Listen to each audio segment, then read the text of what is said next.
Mastering the mic, the art of presenting. Hello, everyone. My name is Tessa. I'm with the IdeaPros marketing team, and today we're going to talk about presenting.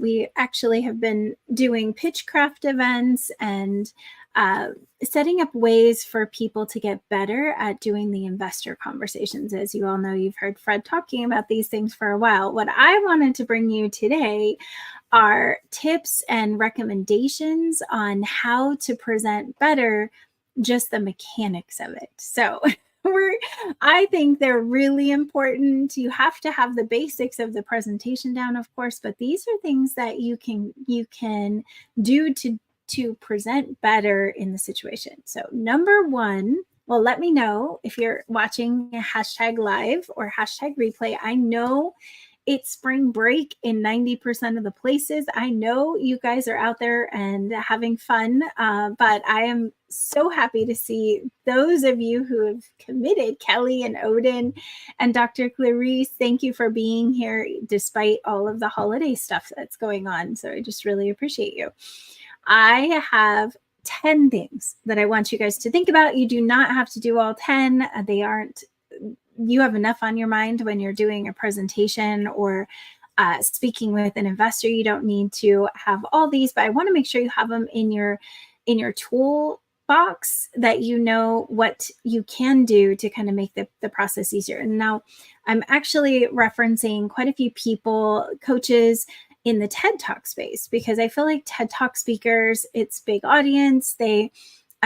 I literally paid to have a TED Talk speaker coach that would sit down with me and help me to plan my content out. And it made a huge difference. I did presentations on 2 different Hawaiian islands, and I would not have been able to do it if I didn't have that person who was saying like, okay, here's what to expect and here's what you need to do. It wasn't TED Talk that I did. I wish. We need to get Fred on a TED Talk too.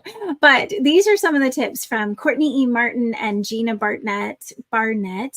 Gina is a TED speaker coach, long time, and she actually is also the author of Play the Part, Master Body Signals to Connect and Communicate for Business Success. So like how your body can communicate with other people too. So I love the information that we have for today. So I'm just going to go ahead and dive in. But if you have any questions or suggestions, let me know in the chat. But this also works if you're going to go live, if you're going to do live presentations like I am right now with you guys, if you're going to create videos. A lot of these are actually applicable any way that you're presenting, even through Zoom. All right, so be authentically you. I think a lot of people study Grant Cardone, or they study these, people that are prominent, and they try to do what they do. Simon Sinek. Okay, I'm going to study some of his presentations and like do it that way. I think the biggest thing to do is to actually be you and not try to overly engineer what you're presenting. If it's a tone, that's not something you would do. If you're using ChatGPT to write your presentation, it has to be you, or it's not going to come off authentic anyway. So be you. Make sure that you are, to be able to connect, of course, and we're going to talk about this quite a bit because this is a lot of what we talk about in the pitchcraft, but it has to be something you would naturally say, and the way that you would naturally say it, and that you can get excited behind what you're saying. Really simple, right? Like that's obvious, but these are things that you don't really think about. You do study. I mean, I studied people who were speaking, and I was trying to force myself into everyone else's their communication methods, which really is not good, because then you get lost. Because it's not you. So simplify your message is number 2. And if you're doing a deck, like a lot of people jam a whole bunch of junk in these decks. They have a lot of words, they have notes down the side, and it's just too much. So whenever you can take out, I would say go through it 3 times, and each time take out at least 2 slides or, information on the slides. I mean, that's just a general rule when I'm trying to reduce. Like I do the same thing with emails that are really important. I try to reduce down to the simplest way to say something. Simple is better, especially when you're communicating in a presentation, because they're not going to hear everything you say and they're not going to see everything that's on that slide, especially if you have a bunch of jarbledy junk. And Jeremy from our team was helping us to prep the Pitchcraft deck and just taking things out, making things more simple. That's super valuable. So make sure it's simple. And I think like the concepts have to make sense to each other. So I always tell people about the parallels, like everything should match. If you're going to say a verb at the beginning of every main statement, like keep it consistent, like simplify and keep it consistent, because as soon as you start trailing off, like people get lost super quick. Also, incorporate storytelling. I wish Fred was here, because he would say that is the number one thing that you need to figure out is your story.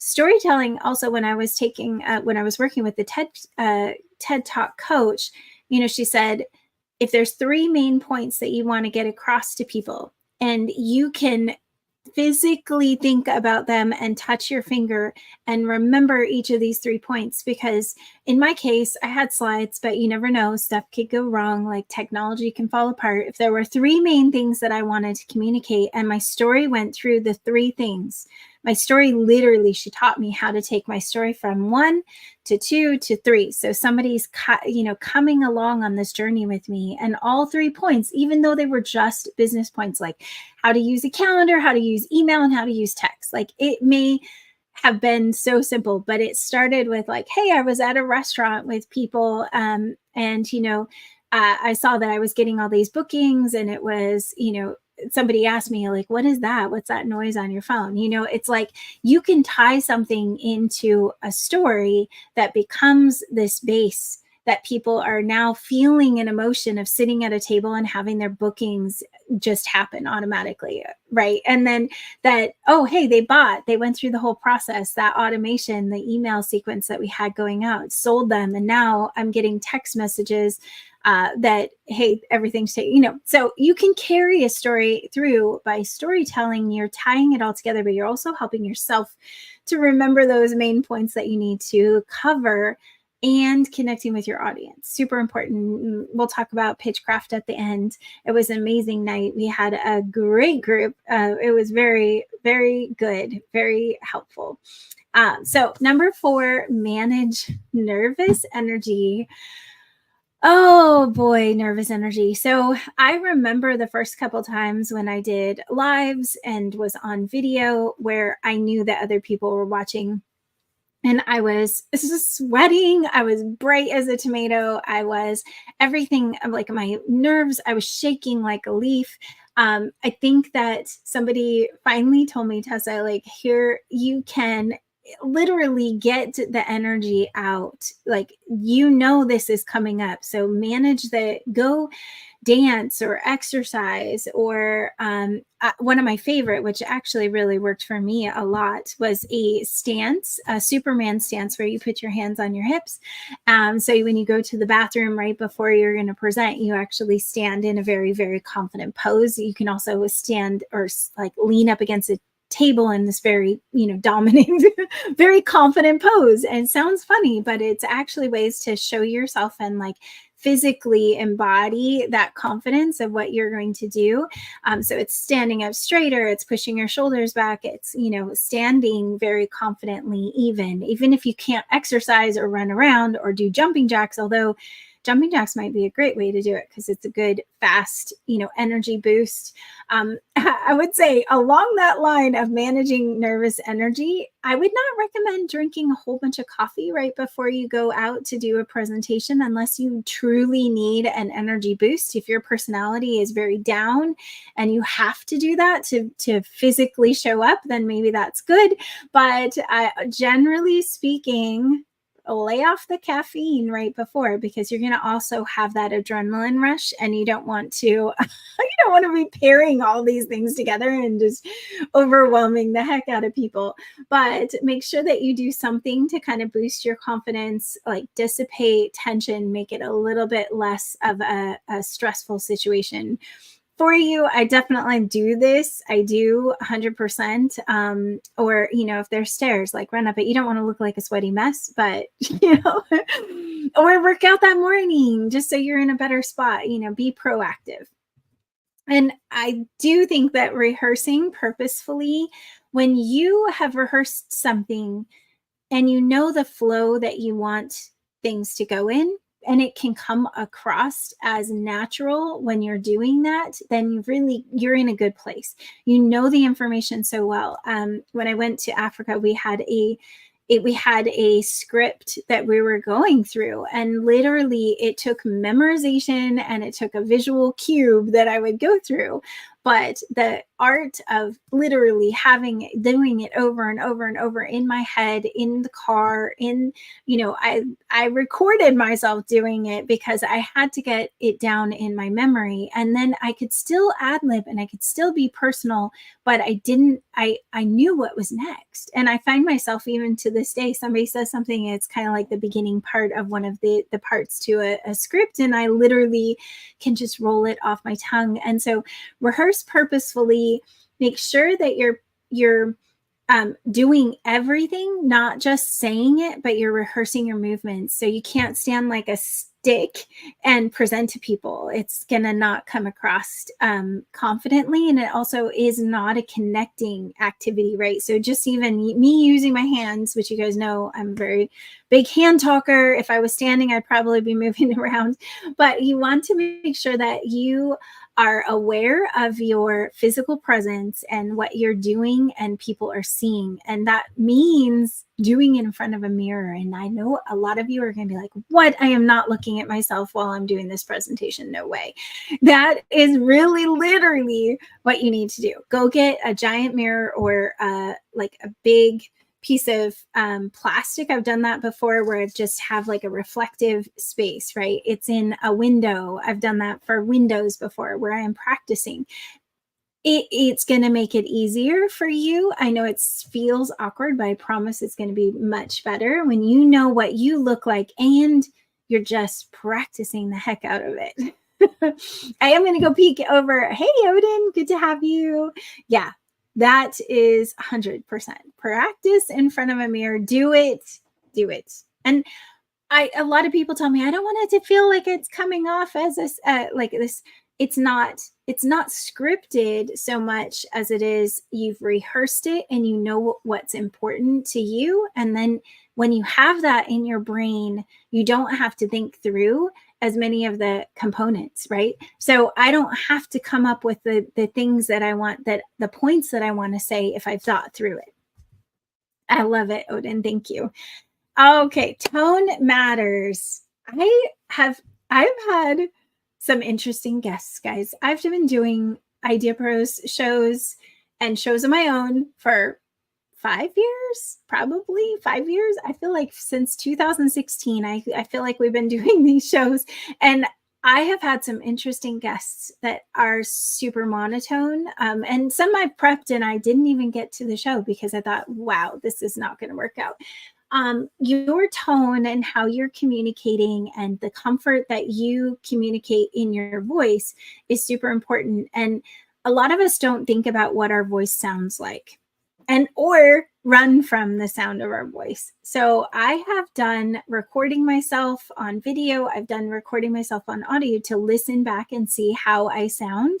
Do I come across as condescending? Do I come across as too fast? I'm speeding through a conversation. Am I too slow? It's also a little bit about the message that you're communicating. If you have a very somber message and it's about, sex trafficking or something that's really you should not be happy about, right? You're not going to come across like that would be a horrible topic for me to have to cover because I get nervous and I laugh. That's not the right place for that kind of behavior, right? So we need to know that the tone of our voice is coming across, is communicating. And honestly, I ask people, I say, how do you feel when you hear this? I ask people for their opinion when it really matters. When I'm doing a really important presentation, I'm going to get people's feedback. Odin's done that with me before. Hey, here's what I've got. What do you think? He will give me that kind of feedback if I need to have help with the tone. Or I also think it's really important to match the tone, the energy and speed of the people that you're presenting to. So if that's a big group that you're presenting to, that's probably not going to be as easy for you to judge right away. If it's one or two people, you can kind of hear in the conversation, like when you're chit-chatting, you can hear, are they a slower talker or are they a faster talker? And I'm not saying that you have to match up with the person that you're presenting to, but if you are talking to somebody who's fast and you're talking slow, it is definitely going to make a conflict, because that fast-paced person is going to be like, oh, come on, get to the point. So I do think there is some speed that also comes in on that tone piece, but, look around you and just be aware of how you are coming across to people and how they are coming across to you, and kind of match. You don't have to be a chameleon, but you do just kind of match it up as best you can, or just take yours down a notch or two. If you are too fast, take it down a notch or two. Just slow down, take a deep breath, which is one of my last ones, but I'm going to come back to that. Okay, so be prepared for the unexpected. I have on numerous occasions had a pitch deck that I was reliant on. So there was no way for me to do this presentation without my pitch deck, and the audio visual fails. The computer's not displaying.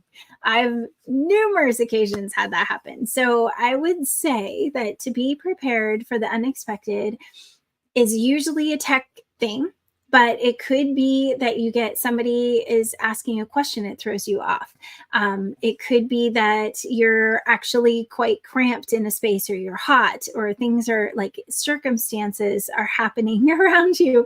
So I think I plan, layers. I would, make sure you have a couple different versions of your presentation, have it on a website so that somebody else can maybe access it if you can't access it.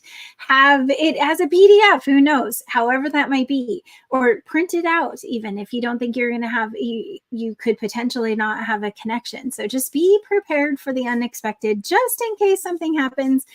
That, like I said, it could be you physically prepared for that unexpected, hot condition, cold conditions, whatever that might be, your audio visual, your presentation itself, and those questions that people could ask. So I love role playing and having people ask me questions, and loved ones aren't necessarily the best at this, but let me tell you, they'll come up with some weird questions that are like, where did that come from? And you have to just kind of go with the flow to figure it out, right? So that is number 7. Number 8, engage with your audience. This should have been number 2, because you really have to do this, but and kind of most of these are preparatory things. Be ready to engage with your audience, and I know it's scary, but eye contact, I like this, how I'm doing eye contact is going to be crucial. So if you cannot look somebody in the eye when you're presenting or talking to them, they are probably not going to invest in you or buy whatever it is that you're selling, because they don't trust you. So eye contact is a trust, is a connection that you have to be willing to do. So engaging your audience could be looking at them in the eyes and like slowly going from eyeball to eyeball. It's very scary. And let me tell you, it's easy to get thrown off when you're doing that. But if you do get thrown off, and it's appropriate, smile when you see them. Like a smile on your face in an eyeball is going to make a big difference. Even if you forget the line that you were going to say, a smile is still going to make that person have a chemical reaction, and they're happier. So engage your audience, talk with, not necessarily have dialogue, because when your presentation is going on, you're not dialoguing with somebody, but you can take pauses. And this is strategically placed pause.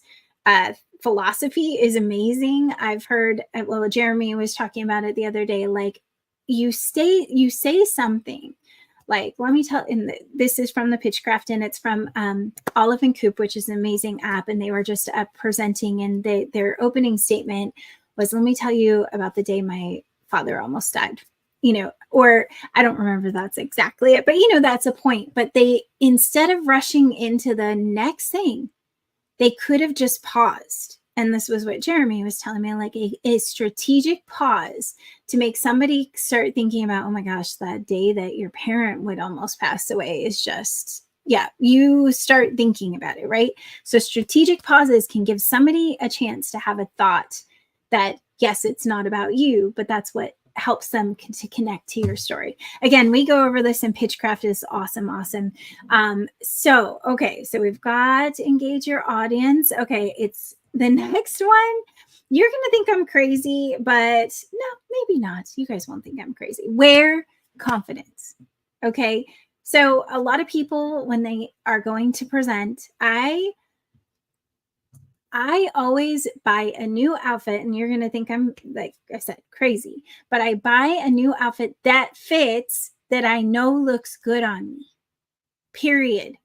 Like, I am not trying to make an old thing, make it work in my body shape that's changed over time. I am getting something that looks amazing, that fits me right now, that I can be confident in. Yes, it's an investment, but how amazing can you feel if you have an outfit and a presentation? You are the presentation. You are the presenter. You are the key speaker, the keynote speaker at this, whatever that is. If it's a small Zoom meeting, whatever it might be, make sure that you feel confident about how you look. If you feel like I can't sit down because this is too tight, I can't breathe because I'm like, this outfit, this suit is from 12 years ago, whatever is, you cannot have those little tiny doubts in your brain when you're going to go and pitch to someone else, because those little tiny doubts of you pushing a suit down or stretching out your sleeves because they don't quite fit, it shows and you don't realize it. So you've got to wear confidence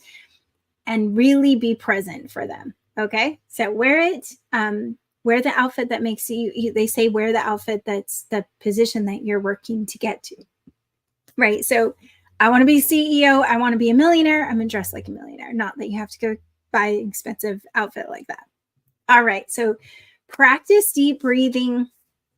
When it's time and you're presenting, make sure that you take deep breaths and you don't get out of breath. Not only during, before, during, after, but there's this breathing technique that somebody told me, and I can't even remember who now. It could have been even YouTube, TikTok, who knows. But when they said that when we breathe shallow, our body is telling us that we're in a fight or flight mode. So shallow breathing is telling our body to stress out. So when you breathe in and you take a deep breath, you're saying, I am not in danger so much that I can't take a deep breath right now. So if you take a deep breath in, like a 1, 2, 3, hold it, 1, 2, 3, 4, breathe out for 1, 2, 3, 4, 5. When you breathe out longer than you're breathing in, it's a mental signal to your body that you are okay, you are not in danger, and you can calm down. So your body starts to calm down. So I don't know if you can hold the breath that long. You could always do whatever number combination you want, but it actually works. I've been in some very stressful situations, and I've done that breathing technique of 1, 2, 3 in, 1, 2, 3, 4, hold it for the 4, then breathe out 5, and it actually calms you quite a bit. Oh, Patrick, good to have you. All right, let's see. Is it bad to know that all investors are going to believe in your product and you are looking for people who are? Do you say it? Oh, no, it's not bad.